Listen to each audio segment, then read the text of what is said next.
નમસ્કાર, આપ જોઈ રહ્યા છો ગુજરાત સિક્યોર ન્યૂઝ। હવે જોઈએ અગત્યના સમાચાર।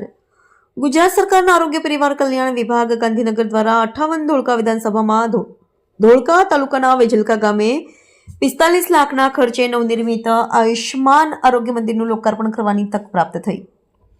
આરોગ્ય મંદિર માત્ર એક મકાન નહીં, પરંતુ ગામના નાગરિકોના આરોગ્ય કલ્યાણ માટે ખૂબ મહત્વનું સાબિત થશે।